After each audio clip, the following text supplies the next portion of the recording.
Ok, c'est bon. Vous voyez mon écran? Oui, c'est bon.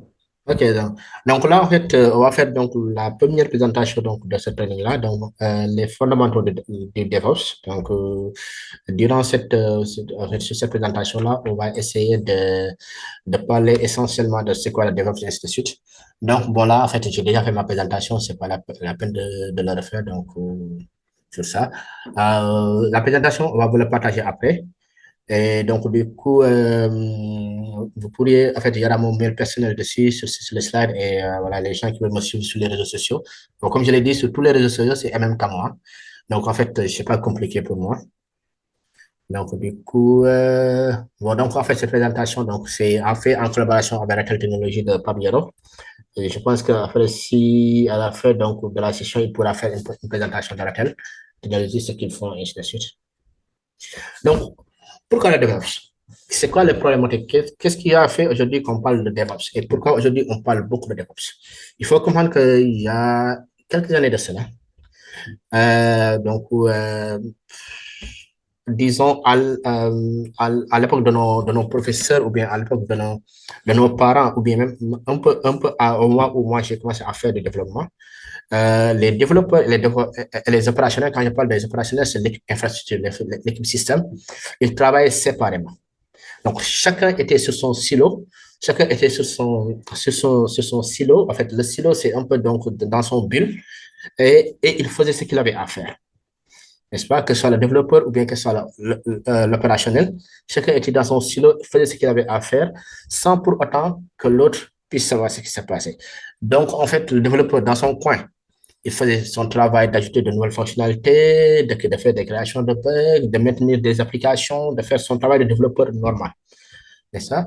Et l'opérationnel aussi, dans son coin, il essayait de faire tout ce qui est de la mise en production. Donc, en fait, quand il recevait donc, en fait, ce qu'il y avait à déployer, il déployait ça donc, en production, il gérait à ce que l'application soit stable, à gérer que l'application ne soit pas Inc. Donc, bon, je ne sais pas comment je peux dire Inc. C'est-à-dire qu'en fait, ne bloque pas, ne freeze pas. Donc, il fait tout ce qui est scalabilité. Il gère tout ce qui est haute disponibilité pour que tout le monde puisse avoir, en fait, pour que l'application, qu'il n'y ait pas de downtime. Mais chacun d'entre eux était dans son coin. Donc, c'est-à-dire que chacun d'entre eux ne savait pas ce que l'autre faisait. Donc, aujourd'hui, le développeur, il faisait ses développements, il faisait des bug fixes. La production ne savait même pas c'est quoi les bugs qui étaient corrigés. Souvent, en fait, il recevait juste de nouvelles releases qu'il allait déployer. Et le développeur aussi, il ne savait pas ce que l'opérationnel faisait. Donc, c'est-à-dire qu'en fait, il ne s'intéresse pas à ce que est-ce que l'application marche bien en production. Il ne s'intéresse pas à ce que est-ce que l'application en fait était bien supportée donc sur les environnements qu'avait l'opérationnel. Est-ce que l'application était disponible? Et donc, du coup, ça crée des problèmes. Et c'est ce problème-là qu'on appelle ce qu'on appelle le mur de la confusion.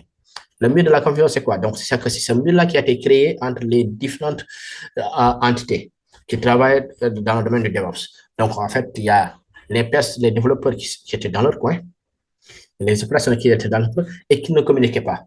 Et souvent, et ça crée beaucoup de problèmes. Donc, le premier problème, c'est que, comme je l'ai dit, en fait, il y a une très mauvaise communication entre les différentes équipes.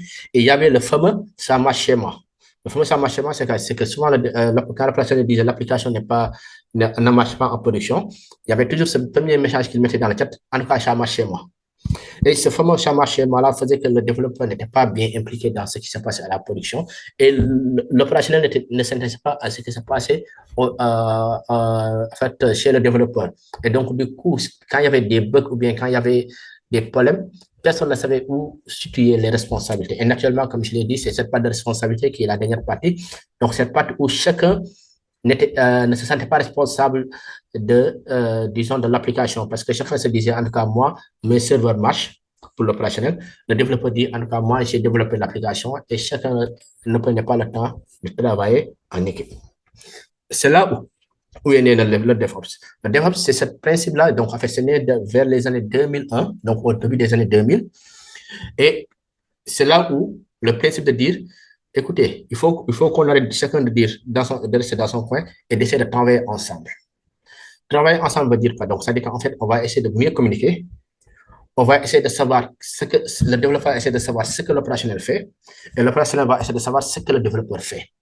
Et chacun d'entre eux, chacun de ces personnes-là, lorsqu'ils travaillent ensemble, lorsqu'ils vont travailler ensemble, pourront en fait résoudre les problèmes et aussi aller beaucoup plus vite. Parce qu'aujourd'hui, et c'est ça qui est intéressant avec la défense. Mais pour faire ça, il faut travailler sur des principes. Aujourd'hui, si des personnes aujourd'hui en fait travaillent ensemble, il faut qu'ils travaillent sur des règles. Et ces règles-là, ce qu'on appelle en fait, ça, ouais, donc, ça dit que, en fait, c'est ces règles-là qui vont définir la DevOps. Donc, le DevOps, par définition, donc, en fait, ça, j'ai pris la définition que Wikipédia donne. C'est le principe, en fait, c'est le principe, c'est un mouvement en ingénierie informatique. Le mouvement, pourquoi le mouvement en ingénierie informatique et une pratique technique? C'est très important. C'est un mouvement en ingénierie informatique et une pratique technique. Pourquoi un mouvement en ingénierie informatique? Parce que tout simplement, c'est pas seulement la partie technique du DevOps qui est intéressant. Mais c'est le concept de DevOps, c'est la philosophie de DevOps. Donc, ça veut dire qu'aujourd'hui, lorsque vous allez faire du DevOps, en fait, vous devez avoir une certaine philosophie, une certaine façon de voir. Donc, c'est pourquoi on parle de mouvement en ingénierie informatique. Et maintenant, après ce mouvement-là, se traduit en pratique. Donc, en fait, la pratique technique, donc, c'est comment implémenter ça dans la réalité. C'est ça. Et son objectif, c'est très simple, c'est d'unifier le développeur et l'administrateur système. C'est tout simplement ça, le DevOps. C'est un concept, une vision, en transformer en concept technique et ensemble, on va les réunir. En fait, ensemble, ils vont réunir deux entités qui ne travaillent pas ensemble et va les aider à travailler ensemble. Donc, les développeurs et les opérationnels. C'est pourquoi on parle de DevOps. Et vous allez voir que c'est pourquoi aussi l'acronyme DevOps, donc l'acronyme que vous allez voir souvent en fait en haut, vous allez voir que le D et le O sont en majuscule parce que c'est deux noms différents qu'on a concaténés. Donc, souvent, en fait, quand on écrit DevOps, on met le D et le O en majuscule pour pouvoir donner l'importance à ces deux entités-là. Mais pour pouvoir faire ça, on doit travailler sur des piliers.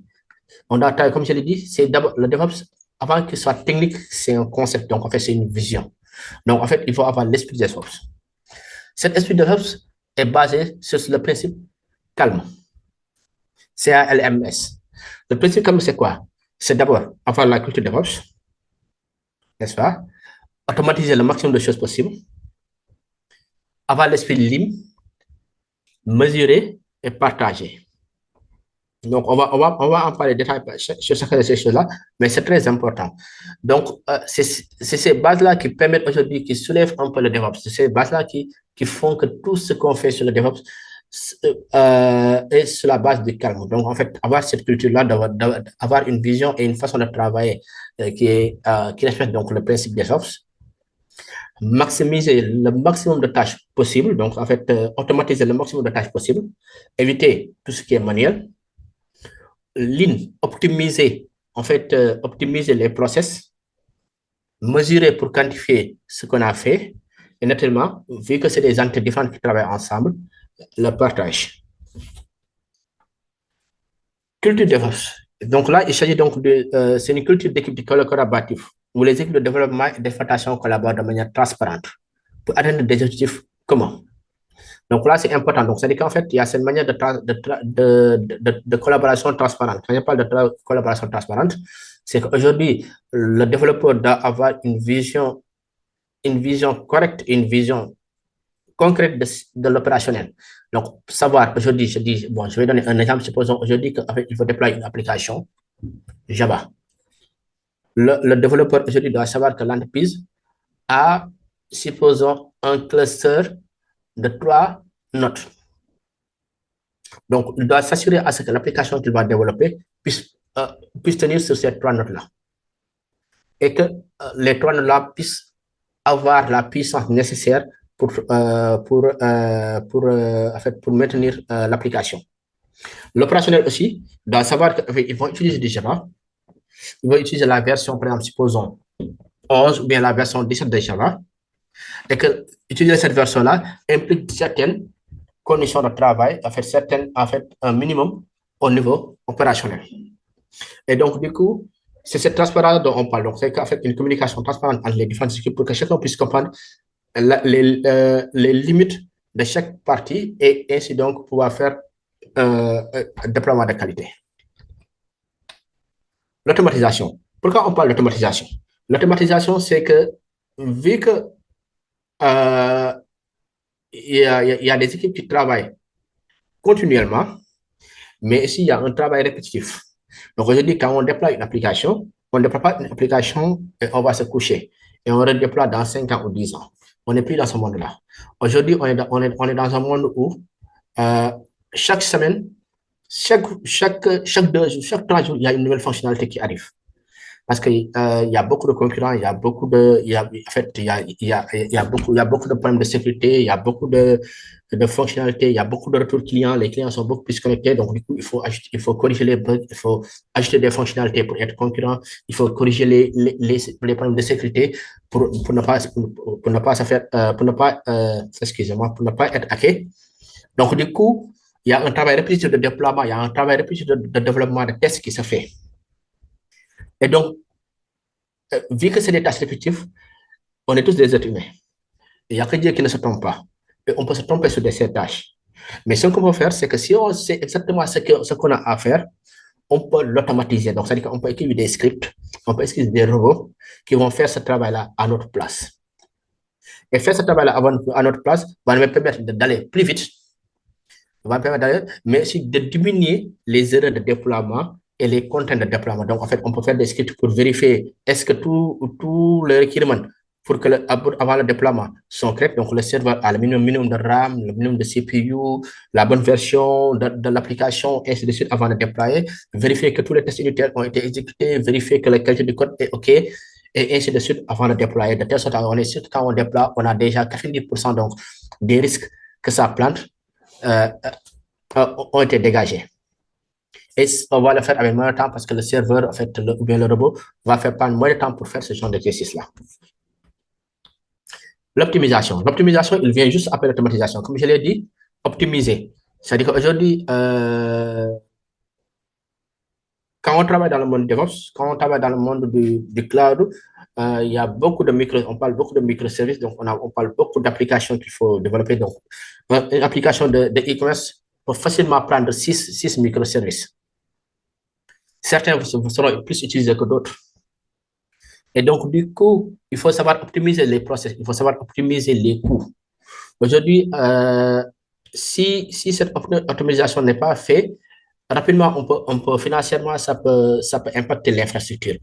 Facilement, on peut déployer, prendre du temps à déployer une application. Aujourd'hui, supposons, je vous donne un exemple. Là, ça, c'est un cas réel que je vous donne. Hein. Il y a de cela, je pense que c'était vers 2014 ou 2015. J'ai travaillé sur un projet où, pour déployer, ce qu'on faisait, c'est quoi? C'est-à-dire qu'en fait, on venait, on est réquisitionné. Donc, à partir de 21h, 22h, on a été tout le système, on est réquisitionné, on prenait le paquet de déploiement donc, de l'équipe de développement, on l'amène en pré-prod. Donc, quand je dis on l'amène en pré-prod, on fait un test de déploiement. On déploie en pré-prod, on vérifie que effectivement ce que les développeurs nous ont donné, c'est bon. Puis, on prend ça, après, on déploie en production. Après avoir déployé en production, on fait une copie isoprod. Quand je parle de copie isoprod, donc en fait, on fait une copie le plus proche possible de la production qu'on va remettre en pré-prod pour retester et vérifier que, en fait, on n'a rien oublié sur les configurations, on n'a rien oublié sur le déploiement. Donc, ça, c'est du perte de temps. Donc, ça veut dire qu'aujourd'hui, déployer une application pouvait nous prendre, disons, de 21h à 3h du matin. Et on n'était pas sûr qu'on avait bien fait les choses parce qu'on le faisait manuellement et on n'avait pas optimisé certaines tâches. Donc, en fait, l'optimisation dans le principe est cruciale. Et bien sûr, partage. Donc, sur l'exemple que je vous ai donné tout à l'heure, il y a, bon, le mesure, excusez-moi, mesure. Donc, sur l'exemple que je vous ai donné tout à l'heure, on n'avait pas de métrique pour savoir est-ce que ce qu'on avait fait, c'était bon. On n'avait pas d'information pour savoir est-ce qu'après déploiement, est-ce que le serveur prenait plus de RAM, moins de RAM, plus de CPU, moins de CPU. Est-ce qu'il y avait des gros d'étranglement? Et ça nous est arrivé sur ce même projet-là qu'on déploie quelque chose et le lendemain, vers 10h, 11h, on se rend compte que les clients ne pouvaient pas se connecter. Donc, en fait, mais on ne savait pas ce qui s'est passé. Donc, comme je l'ai dit, il fallait qu'on reprenne toute la copie de la production On va se le lever un à un pour se dire, ah tiens, c'est vrai, on a oublié d'ouvrir tel port, ou bien sur cette nouvelle fonctionnalité, on devait activer tel port.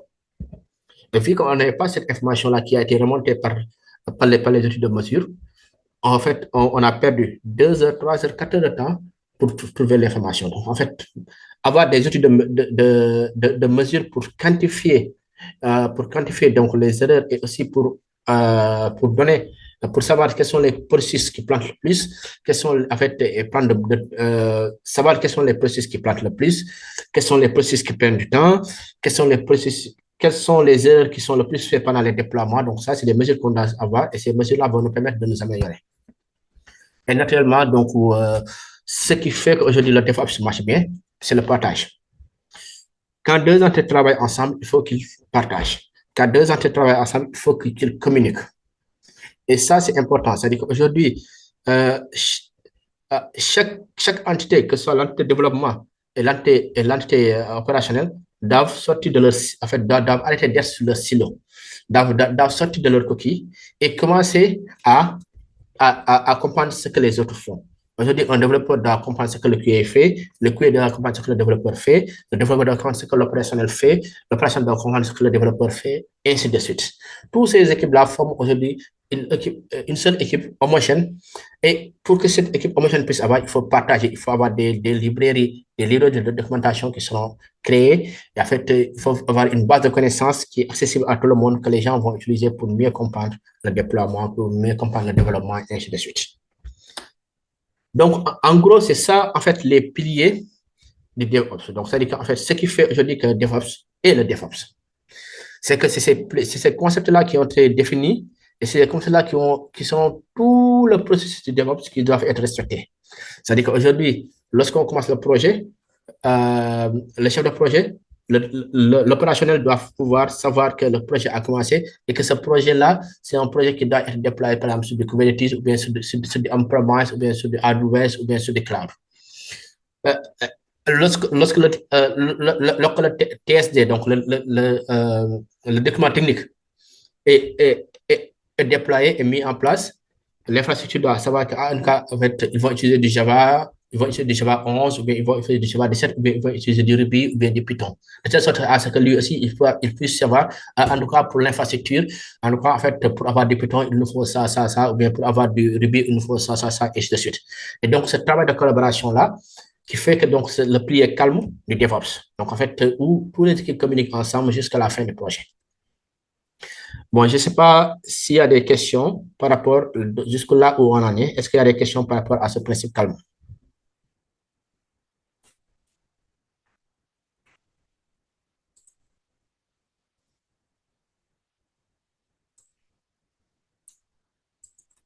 Alors, vous êtes là? Yes, pour moi, c'est bon pour le moment. Ah, ok, ok. Bon, en fait, je vois qu'il y avait quelqu'un qui était en salle d'attente. Si vous êtes en salle d'attente, vous pouvez écrire sur le WhatsApp. Comme ça, quelqu'un pourra me notifier que, en fait, il y a quelqu'un qui est en salle d'attente, comme ça, pour que je puisse l'activer. Parce que quand je suis en présentation, je ne vois pas les alertes. OK. Donc, le processus, maintenant qu'on a le plié, donc on va parler des processus DevOps. Les processus DevOps, excusez-moi. Donc, le processus DevOps, avant ça, il faut comprendre ce que je disais tout à l'heure. Le développeur qui était sur son process à part, le personnel qui était sur son process à part. Donc, le développeur qui, lui, concevait l'application, donc en fait, lorsqu'il recevait les spécifications, il les concevait, il développe, ou bien il fait des bug fixing, il teste l'application et il lance le release. Donc, ça, il prend son artefact, il envoie à l'équipe infrastructure. Et l'équipe infrastructure, donc lui, il déploie, il monitore, il voit des incidents, il résout des problèmes. Et donc, quand ça ne marche pas, il réenvoie au développeur. Donc, vous pouvez voir sur ce schéma-là que c'est deux entités différentes et ces deux entités ont leur propre cycle de vie, donc ont leur propre process qui a rien à voir avec le process de l'autre. Et donc, du coup, le développeur qui fait la conception n'a pas de visibilité sur le monitoring. Par exemple, le gars qui gère le déploiement, par exemple, n'a aucune vision sur ce qui est développé ou bien ce qui est sur la conception. Lui, il reçoit juste un package à déployer. ou bien le développeur, lui, il reçoit juste un ticket de support de la production qui lui dit, écoute, on a tel bug, le client a signalé tel problème. Donc, du coup, mais ils n'ont pas de visibilité réellement sur ce qui se passe. Ils ne savent pas si le problème peut être un problème infrastructure ou bien peut être un problème de développement. Et donc, du coup, avant de comprendre, avant de s'en rendre compte, ça fait déjà trop tard. Et c'est là où le DevOps arrive. Donc, c'est-à-dire qu'en fait, pour réconcilier ces deux principes-là, on a donc le cycle développement test d'un côté, le cycle déploiement opération de l'autre côté. Et pour qu'ils travaillent ensemble, il faudrait qu'ils puissent apprendre donc tout ce qui est la partie sharing. Donc, en fait, chacun apprend ce que l'autre fait. Il faut qu'on puisse compiler, en fait, les connaissances, donc compiler les documents, compiler, en fait, les informations qu'on a. Et aussi une surveillance. Donc, c'est-à-dire qu'aujourd'hui, quand je parle de surveillance, donc c'est-à-dire qu'aujourd'hui, le développeur doit se mettre au courant de ce qui se passe chez le déploiement et le déploiement doit être au courant de ce qui se passe dans le département développement. Et juste pour revenir sur l'anecdote que je vous ai donnée, donc, en fait, sur laquelle j'ai vécu, après presque un an comme ça, on s'est rendu compte que ça ne marchait plus. Parce que tous les 10 jours, tous les 15 jours, il y avait une équipe qui était sur place tous les nuits pour faire le déploiement. Et donc, du coup, ce n'était pas viable. On ne pouvait pas continuer comme ça. Ce qu'on a fait, c'est qu'en fait, on a mis en place donc, en fait, une sorte de comité de surveillance. Donc, en fait, une sorte de comité de surveillance. Donc, des personnes qui représentaient chaque équipe qui se réunissaient et qui prenaient les décisions ensemble. Ça a bien amélioré les choses. Parce que ça a permis que chacun puisse avoir une vision de ce que les autres font. Aujourd'hui par exemple, à l'époque, j'étais dans le développement test, plutôt comme en tant que lead QA. Et là, ça m'a permis d'avoir accès, par exemple, aux outils de monitoring du déploiement. Par exemple, tout ce qui était Grafana, tout ce qui était Splunk, et ainsi de suite. J'avais accès à ces outils-là. Et là, je pouvais me rendre compte qu'effectivement, ah tiens, en fait, il y a telle ressource qui plantent très souvent. Moi, en fait, avec les connaissances que j'avais en dev et en QA, dès que je voyais l'erreur, je savais c'était quoi l'erreur. Et donc, du coup, on pouvait fixer un problème en une journée.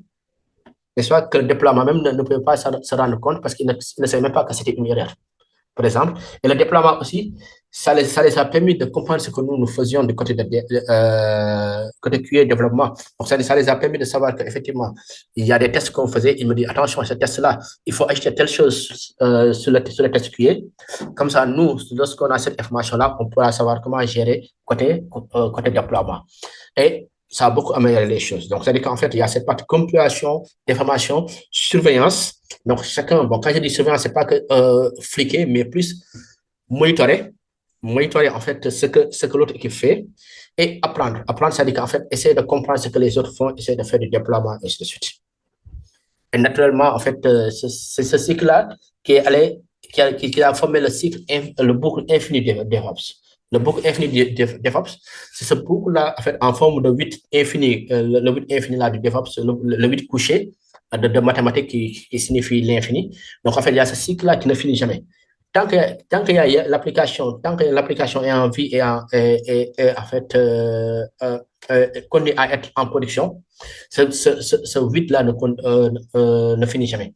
Et on peut le prendre sur chaque bout, on peut faire le cycle. Donc, c'est-à-dire qu'en fait, de la planification, de la planification du projet, le codage, le build, les tests, release, déploiement, operation, mesurer et revenir sur la planification. Donc, chaque fois qu'on mesure, on a de nouveaux KPI qui nous permettent d'ajouter de nouvelles fonctionnalités et enfin évoluer. Donc, c'est ça qu'on appelle donc le cycle infini DevOps. Donc, ce qu'on appelle aussi le cycle CI/CD.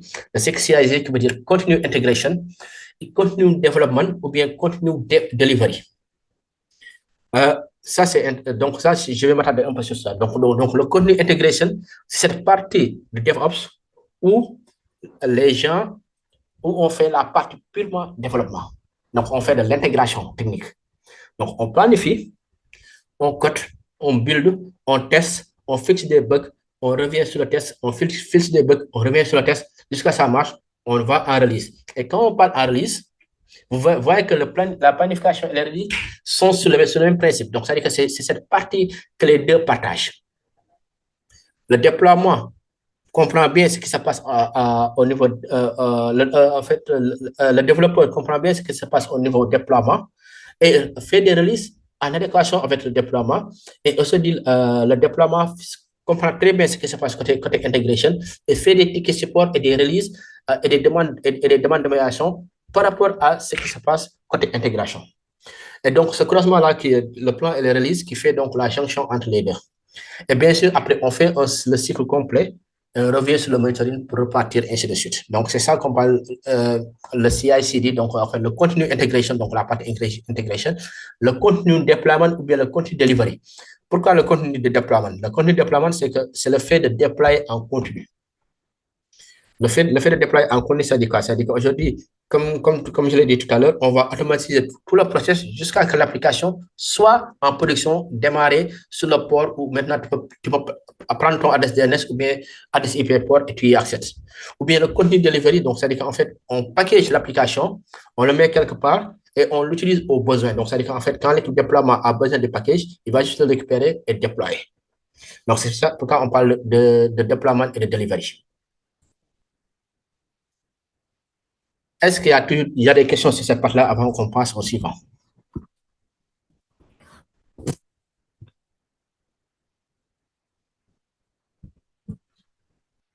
Allô?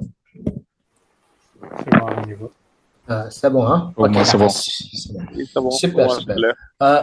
Je pense aussi qu'il y a le chat aussi. Il y a le chat qui est disponible. S'il y a aussi des questions, vous pouvez le poser sur le chat. Et donc, du coup, je pourrais répondre sur ces questions-là. En fait, OK, maintenant qu'on a parlé de ce qui est le DevOps, maintenant qu'on a parlé de ce dont on a besoin pour en fait, c'est quoi le DevOps, les concepts de DevOps, qu'est-ce qui fait le DevOps? Maintenant, comment devenir un DevOps? Comment devenir un DevOps? C'est un peu une des étapes. Il faut, avant de savoir c'est quoi, il faut savoir c'est quoi le rôle du DevOps. Le premier rôle du DevOps, c'est d'abord, soit tu es un développeur, parce que comme je l'ai dit, c'est deux silos différents qui existaient avant, et ces deux silos se rejoignent.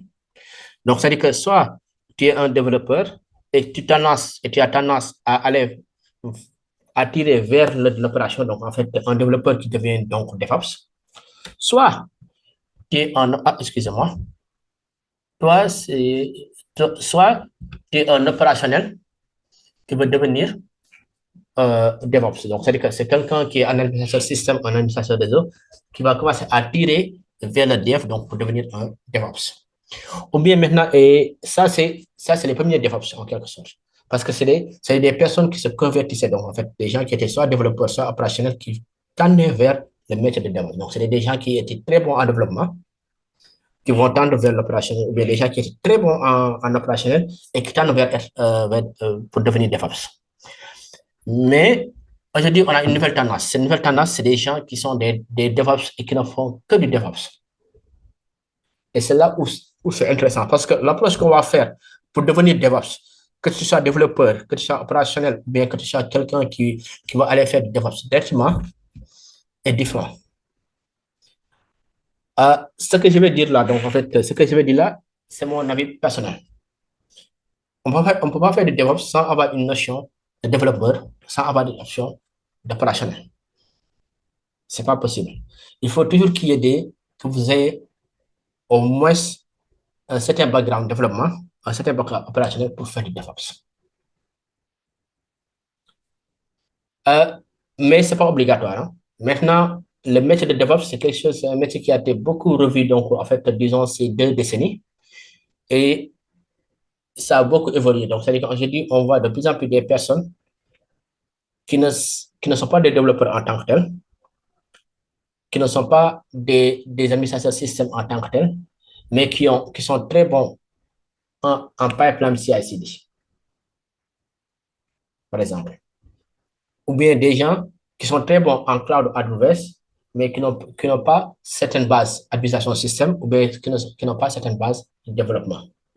Et qui restent ce qu'on appelle des ingénieurs DevOps, full DevOps. Donc, c'est-à-dire qu'en fait, c'est des personnes qui ne font que du DevOps. L'approche pour devenir ingénieur DevOps dépend de votre background. Et ce background-là montre aujourd'hui les différentes étapes.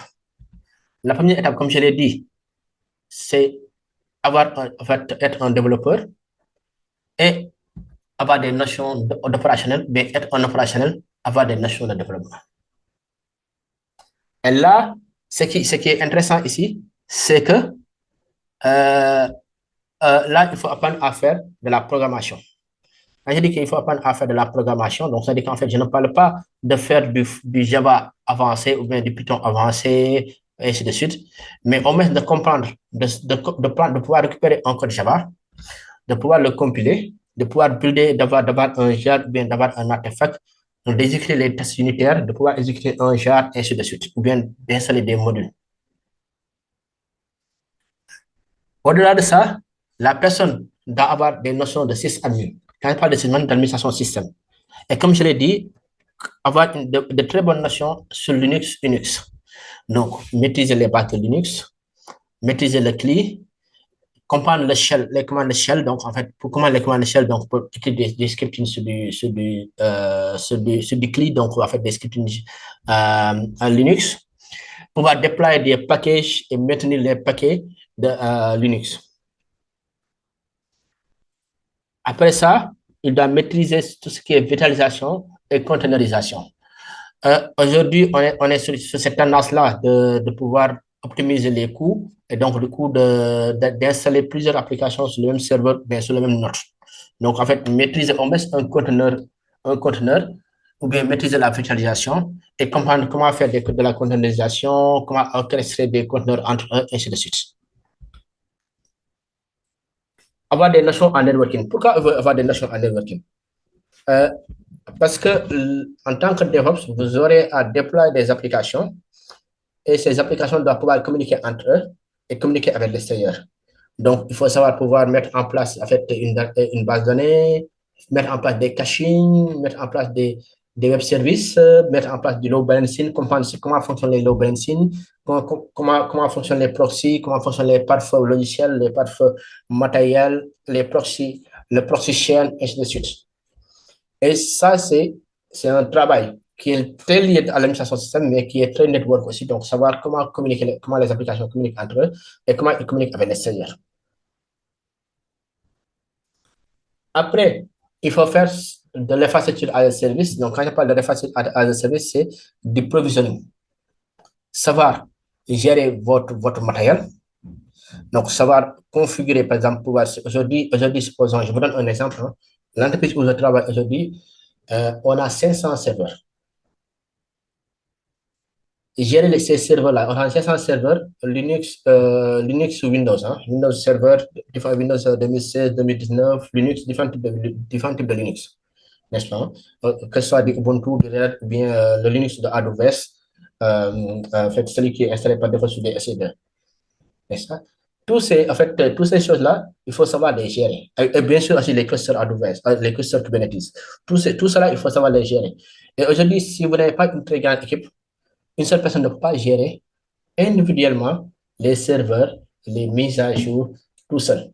Il faut faire un outil de provisioning, il faut faire un outil de configuration. Donc, c'est-à-dire qu'aujourd'hui, si tu as 5 serveurs qui font la même chose, en fait, un cluster de serveurs, pouvoir déployer la même chose sur ces 5 serveurs-là, vous n'allez pas le faire manuellement. Il faut mettre en place, en fait, du Ansible pour pouvoir déployer tout ça. Ou bien aujourd'hui, si tu veux, par exemple, un développeur qui te dit, bon, écoutez, moi, j'ai besoin de tester un truc, ou bien, bon, supposons l'équipe support qui veut dire, écoutez, j'ai un ticket Jira, j'ai un ticket support, je vais tester, je vais reproduire le bug. Vous n'allez pas démarrer un serveur, le configurer pour lui. Il faut le provisionner. Donc, c'est-à-dire qu'en fait, exécuter un script, le lancer et il va démarrer le serveur, installer tout ce dont vous avez besoin et donner un adresse IP et un port, bien, en fait, un lien DNS au support, disons, en 5 minutes, bien en 10 minutes. Et comme ça, lui, il pourra faire ce test et après, il va détruire le serveur pour qu'on ait à faire autre chose. Donc, l'ingénieur DevOps devrait pouvoir faire ça. Parce que pendant la phase même de CI/CD, euh, il peut y arriver des fois que vous avez besoin de provisionner des serveurs pour lancer des tests. Et quand les tests sont concluants, de détruire le serveur, même si ce n'est pas concluant, mais en fait, à la fin des tests, de détruire le serveur, de faire le report en fait, des tests avant de continuer. Donc, en fait, c'est pourquoi on parle de provisioning. Et bien sûr, on va parler de CI/CD, donc en fait, un peu de scripting, savoir mettre en place des pipelines, savoir faire de l'automatisation, savoir déployer automatiquement des applications, builder du code, et ainsi de suite.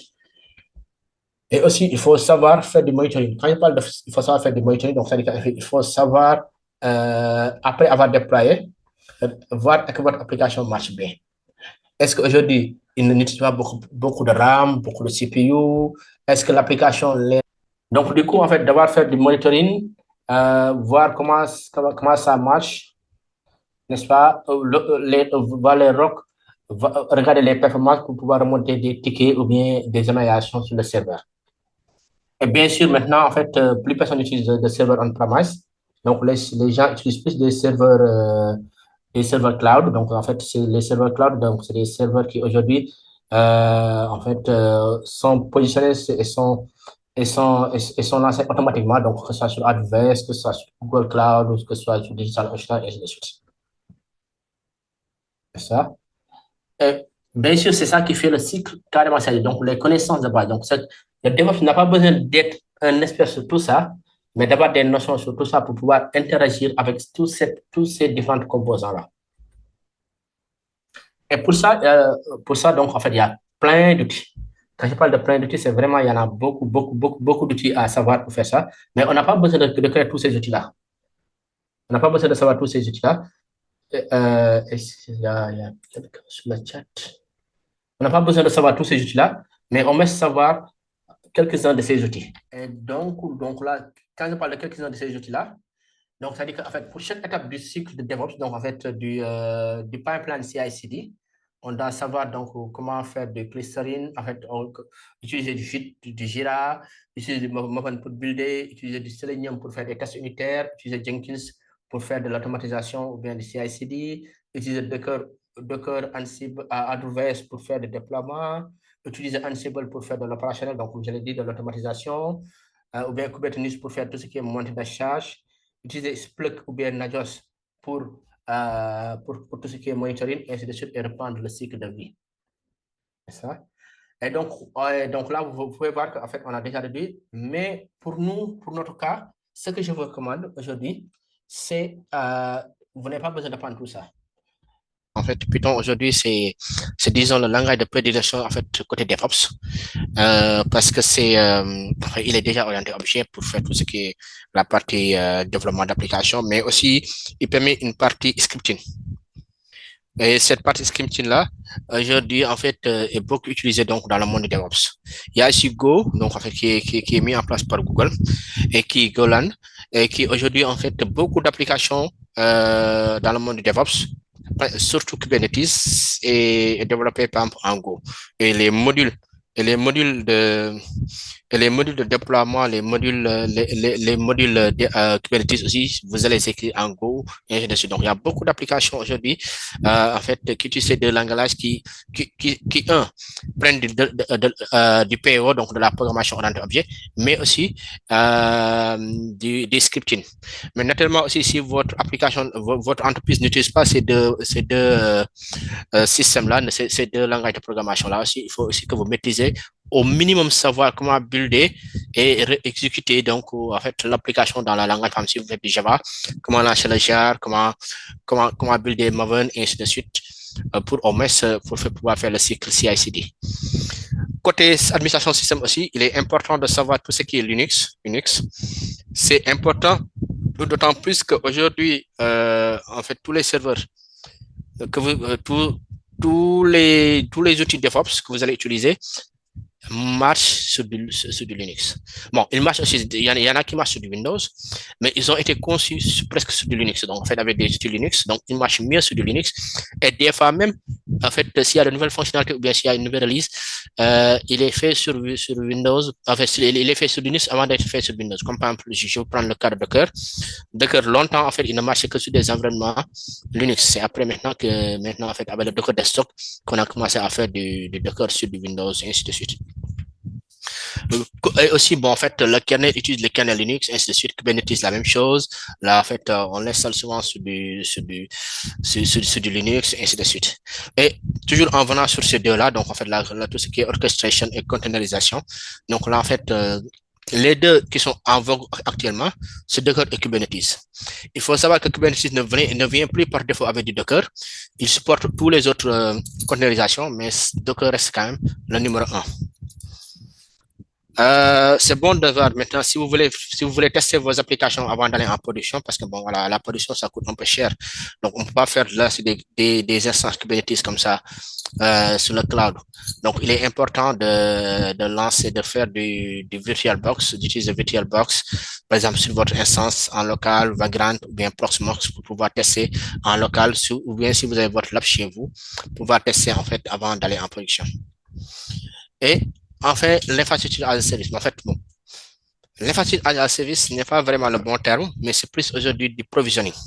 Le provisioning, c'est quoi? C'est le fait de gérer vos instances à partir d'un fichier, par exemple. Supposons aujourd'hui, en fait, un fichier YAML dans lequel vous donnez des instructions, vous lancez ces instructions-là et ces instructions-là déploient des serveurs pour vous.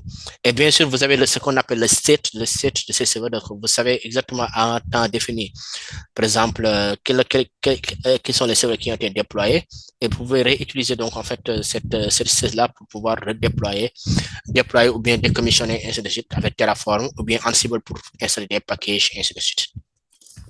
Maintenant, la partie CI/CD, donc c'est la partie automatisation, donc en fait les scripting. Jenkins aujourd'hui en fait est, disons, l'outil open source disons, idéal pour le CI/CD. Donc, du coup, en fait, le DevOps aujourd'hui utilise plus Jenkins. Et les gens, aujourd'hui, en fait, le référent technique, disons, c'est du Jenkins. Mais après, il y a d'autres outils. Donc, Jenkins, l'avantage qu'il a, c'est que en fait, vous pouvez l'installer sur votre propre serveur à vous, sur votre propre instance à vous, et l'utiliser comme vous voulez, parce que c'est open source. Et ça tourne avec du Java, et ainsi de suite. Et GitLab, CI, parce qu'en fait maintenant tous les outils de source control, de version control ont le pop CI/CD. Que vous utilisez Bitbucket, GitLab et tous les autres, ils ont le pop système maintenant de CI/CD qui mettent en place où vous devez inscrire des instructions comme Jenkins et dès que vous pushez, il déploie sur vos instances que vous allez provisionner, et ainsi de suite. Mais, comme je l'ai dit, c'est des outils SaaS, donc c'est des outils cloud. Et ces outils cloud-là ont un coût. Donc, en fait, il y a ce qu'on appelle le coût de déploiement. Et ce coût de déploiement-là, aujourd'hui,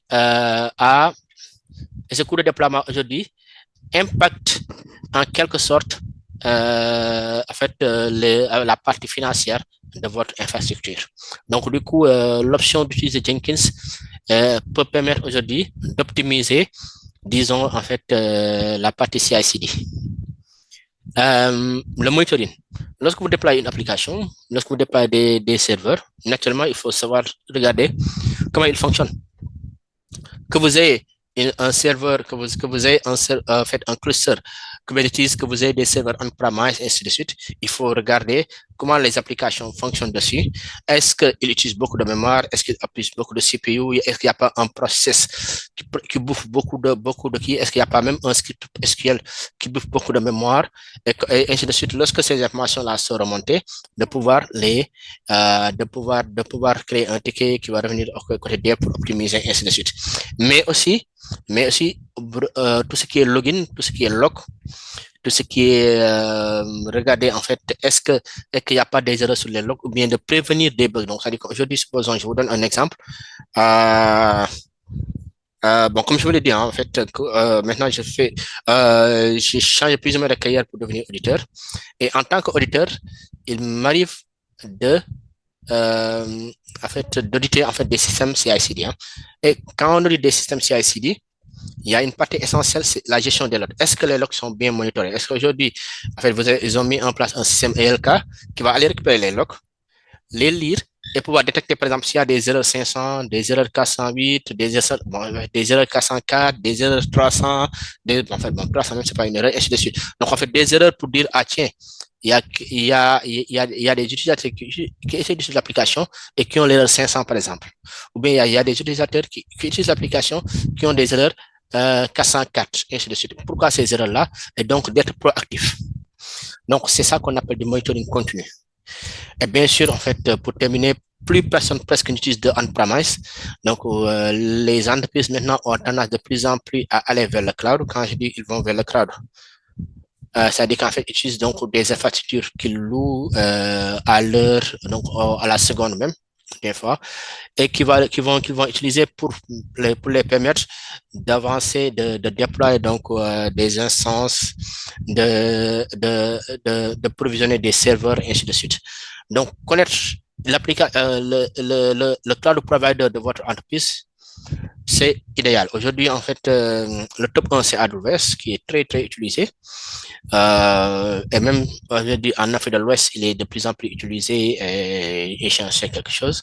Il y a aussi que dans certains pays de l'Amérique du Nord, donc tout ce qui est Canada, tout ce qui est États-Unis, qui utilisent beaucoup GCP, et bien sûr Azure aussi qui vient en force, qui est très utilisé. Donc, et d'autres clouds, hein, d'autres clouds. Donc, aujourd'hui, moi, je connais des entreprises que j'ai eu, avec qui j'ai eu à travailler, qui utilisent beaucoup Digital Ocean, parce que, en fait, il y a un problème de coût aussi. Et donc, du coup, qui offre un moindre coût par rapport à ces grands-là. Ou bien, il y a Linode aussi qui offre aussi des trucs intéressants. Donc, du coup, avec tous ces serveurs, tous ces outils-là, aujourd'hui, ce qu'il faut apprendre en quelque sorte. Et les apprendre, c'est qu'il ne faut pas les apprendre d'un seul coup. Je vous donne un exemple. Supposons aujourd'hui, vous voulez apprendre du Linux.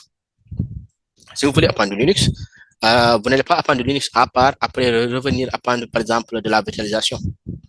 Vous pouvez apprendre de la virtualisation avec Proxmox ou bien Vagrant avec Linux. Donc, ça dit qu'en fait, vous commencez par faire de la virtualisation, vous commencez à comment configurer, installer votre background et de fil en aiguille, vous installez un serveur Linux et ainsi de suite évoluer vers ça.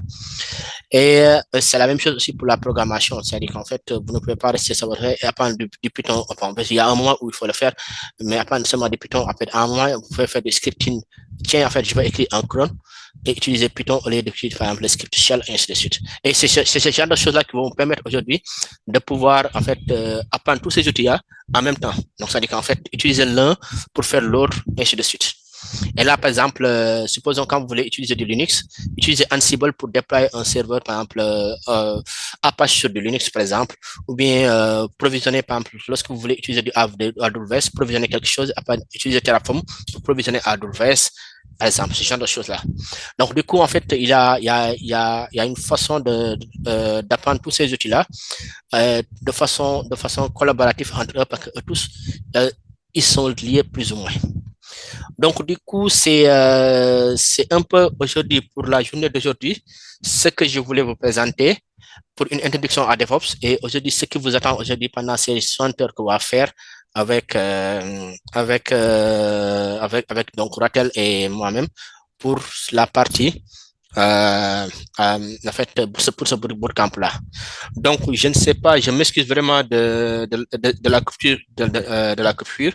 Donc là, je vais essayer de régler ce problème de machine-là plus rapidement parce que sinon, après, pour les labs, ça va être compliqué. Donc, du coup, je ne sais pas s'il y a des questions, s'il y a des suggestions, des remarques. Comme ça, bon, je pense que avec la coupure, donc on peut décaler de quelques minutes, de 15 minutes encore. Comme ça, on pourra, s'il y a des questions, des remarques, comme ça, qu'on puisse discuter.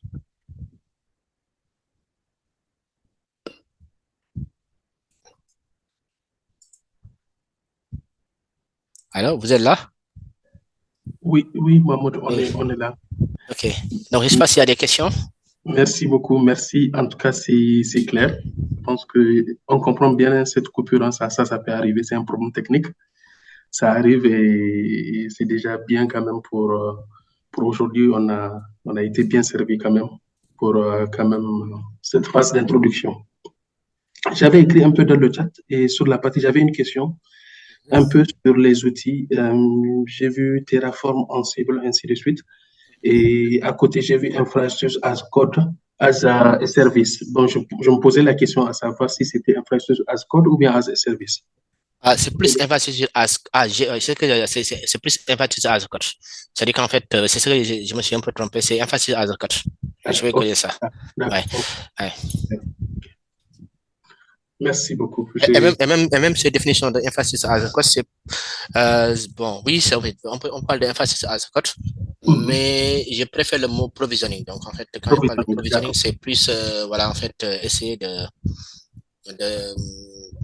bon, je sais pas comment définir provisioning. En fait, essayer de fournir en fait des informations pour que voilà en fait le système, votre provider puisse déployer des instances. Bon, c'est une définition approximative, mais je vais essayer de trouver une bonne définition. Ouais, super, merci. Il y a d'autres questions, des remarques, des situations, ou bien même sur le programme qu'on a fait, est-ce qu'il y a des choses que vous voulez qu'on aborde, pour qu'on puisse en parler?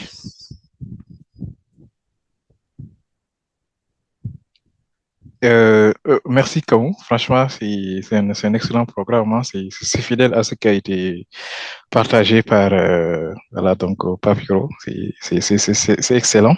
Par contre, je vois que maintenant ici du côté de l'Europe, les gens commencent plus à faire du GitLab. Parce qu'ils peuvent l'installer en fait en on-premise, mais également dans GitLab également il y a le registre interne et les gens préfèrent avoir des registres internes au lieu d'utiliser des registres partagés ou bien en fait qui sont payants. Alors que GitLab, lui, il propose déjà à l'intérieur. Et les runners également, on peut avoir en fait son propre serveur, installer là-bas son runner. Donc, GitLab, je pense qu'il commence également à faire un peu comme du Jenkins. Il commence vraiment on peut rendre les choses un peu open source. Les gens peuvent installer leur propre GitLab en interne, installer le runner, avoir le registre interne. De ce côté, je pense qu'il a un peu battu Jenkins de ce côté-là. C'est de pouvoir en fait linker votre GitLab avec votre Kubernetes et avec votre cluster et voilà, tout est géré de manière tellement autonome et tellement fluide en fait quoi. Et l'autre côté également, il y a également oui, allez-y. Vas-y. L'autre côté également, il y a l'outil également OpenShift également qui prend vraiment de l'ampleur aussi. C'est un outil quand même que j'entends souvent. J'ai pas trop utilisé. J'ai juste en fait suivi un petit démo qui a été fait par un gars ici. Qui parlait un peu d'OpenShift également en disant que c'est un petit peu de Kubernetes, mais à sa manière, à sa source quand même. Peut-être après, si jamais peut-être il y a des liens ou bien il y a des sources pour OpenShift aussi. Pourquoi pas, peut-être on est preneur pour ce point-là. C'était juste en fait les deux points que j'avais, des remarques que j'avais par rapport à ces outils-là, quoi. Effectivement, vous avez tout à fait raison. GitLab aujourd'hui, en fait, prend de plus en plus de l'ampleur. Donc, on peut l'installer en premise, donc en fait, utiliser les sources et l'installer sur votre instance. Donc, il vous fournit deux choses. Il vous fournit donc en fait, la partie GitLab, donc ça fait la partie version controlling. Et en même temps, en fait, il me fournit la partie CI/CD. Donc, en fait, c'est, comme je l'ai dit, en fait, je pense qu'on l'avait utilisé à un moment, mais nous, on avait utilisé la version cloud, en fait, et cette version cloud-là, comment je peux le dire, en fait, il y a des coûts, ce qu'on appelle des coûts de job. Donc, chaque fois que vous lancez, en fait, un push et que ça lance un job pour faire un pipeline, voilà, en fait, il y a un coût forfaitaire que tu dois payer. Donc, du coup, ça nous intéressait pas après parce qu'on avait, en fait, là, je parle déjà de l'exemple de mon expérience. On avait des licences Atlassian, donc Bitbucket. Donc, du coup, ça nous intéressait pas, en fait, de connaître sur ça, d'installer un GitLab et d'avoir des doublons. Mais en fait, pour par exemple une entreprise, par exemple, qui n'a pas par exemple de licence Atlassian, qui n'a pas de licence GitHub, par exemple, peut effectivement installer GitLab sur son on-premise ou bien sur son serveur et l'utiliser pour avec le GitLab CI. Donc là, le seul coût qu'il aura, c'est le coût de serveur, quoi. Donc là, quand le serveur il a installé le GitLab, et bien sûr en fait la maintenance. Mais c'est un bon coup. Ça revient à installer un Jenkins en fait. Quand on regarde au fond, ça revient à installer un Jenkins. Parce que en termes de puissance, j'avoue que j'ai pas vérifié. Je sais que Jenkins, c'est quand même, en fait, plus que tu installes de plugins, plus quand même, en fait, il demande des ressources. GitLab aussi utilise beaucoup de ressources, mais j'avoue que je suis jamais allé au fond utiliser un GitLab on-premise, je l'ai jamais fait. J'ai plus utilisé en fait, je l'ai plus utilisé en cloud, donc du coup. Mais en fait, vu tout ce qu'il fait derrière, il faut compter aussi que le coût infrastructure, parce que ça aussi c'est important. Et pour ce qui est d'OpenShift, effectivement, c'est OpenShift, c'est comme tu l'as dit, c'est un Kubernetes en fait à sa manière. Moi, je l'ai jamais utilisé. Je l'ai jamais utilisé. Je le suis de très loin. Et je le suis de très loin mais c'est quelque chose d'intéressant parce qu'il fournit tout ce que Kubernetes fournit et même plus. Et même plus en fait parce que quand même et c'est supporté par Red Hat. Donc en fait ils ont une très bonne expérience en fait en termes d'infrastructure et cette expérience en termes d'infrastructure aujourd'hui en fait ils l'ont mis en fait au service de OpenShift et ils ont appris de Kubernetes. Et là, ils sont en train de faire quelque chose d'intéressant. Après, bon, comme je l'ai dit, moi, je sais pas, bon, je l'ai jamais utilisé en tant que tel. Parce que bon, voilà, en fait, Kubernetes est beaucoup plus populaire, les gens aiment plus Kubernetes et voilà, en fait, tu peux le déployer partout. Hein, donc, par rapport à OpenShift qui est très lié au Red Hat, au cloud de Red Hat, donc du coup, il y a cette contrainte-là. Mais oui.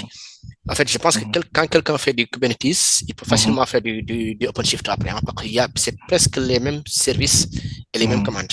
Donc, ouais, après, bon, en fait, il y a des choses spécifiques à OpenShift qui sont assez intéressantes aussi. Effectivement.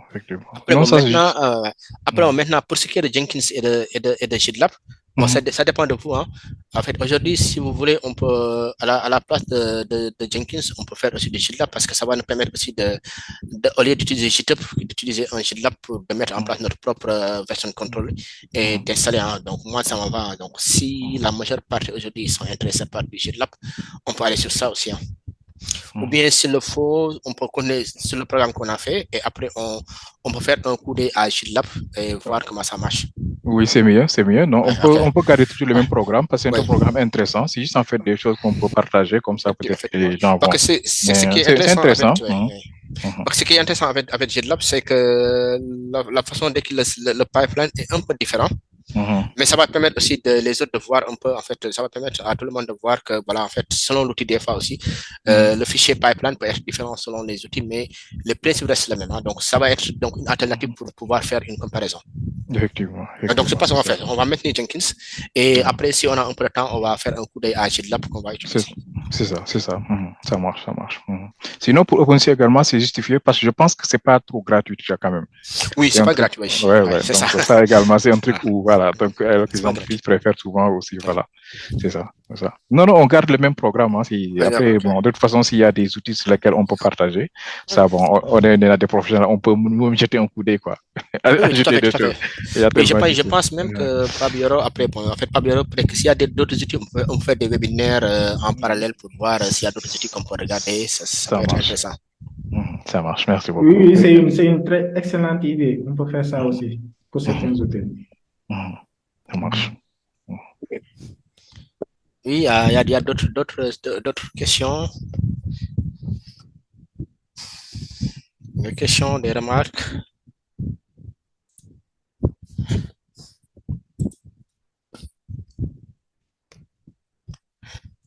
Bon, écoutez, s'il n'y a pas de questions, est-ce que tu as quelque chose avant de conclure?